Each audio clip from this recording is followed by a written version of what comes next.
अरे मी तर या तर्फेने उतरलेलो एकदा तुम्ही राहा तर मी राहीन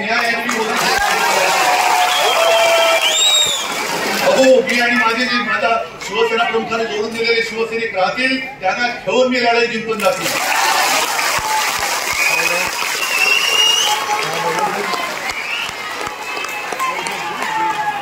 पैसे मिळत आहेत म्हणून तुम्ही आपल्या आईशी गद्दारी करू नका. नगरसेवक माजी नगरसेवक जात असतात याला जायचं त्यांना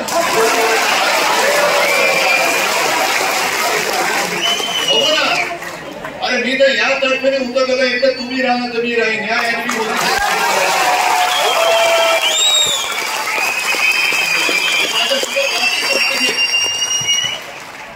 समोर राहतील समोरचे माझे शत्रू.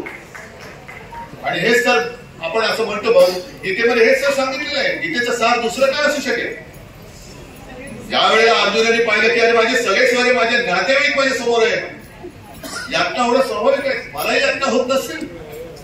कालपर्यंत माझ्या घरामधली सगळी लोक हे माझ्या घरावरती चालून येत आहेत. अगदी त्या अनिल देशमुखांनी सांगितलं की कसं मला आणि आदित्यला तुरुंगात टाकण्यासाठी या फडणवीसाची डाव होते. सगळ्यांनी सहन करून जिद्दीने उभा राहिलेलं आहे. एक तर तू तरी राहशील तर मी तरी राहील.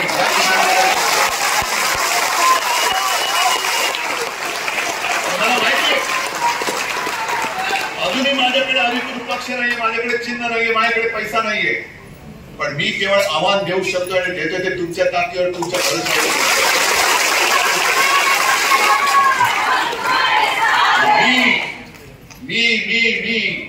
मी म्हणजे मी नाही, मी म्हणजे तुम्ही आहात.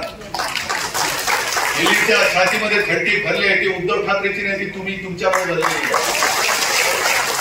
म्हणून तुम्हाला ज्या काही सूचना दिलेल्या आहेत, अनिल परबने दिल्या आहेत, दिवाकरजींनी दिल्या आहेत, या तंतोतंत पाळणार असाल तर मैदानात उतरा. ही लढाई आहे, रणांगण आहे. हे एराजवळचं काम नाही. मर्द असाल तर रणांगणात उतरा, नाही तर काठावरती बसून आपण लढाई बघा. आणि मला खात्री आहे त्या आदेश दिलास, तुम्ही शिवसैनिक आहात. एका वाक्यात आदेश म्हणा किंवा काही सांगतो, तुम्ही शिवसैनिक आहात. शिवसैनिकाची ओळख सोडू नका. जे बाळासाहेबांनी आपल्याला शिकवले की एक तर कोणाच्या अंगावर हात उगारायचा नाही, पण कोणी उगारला तर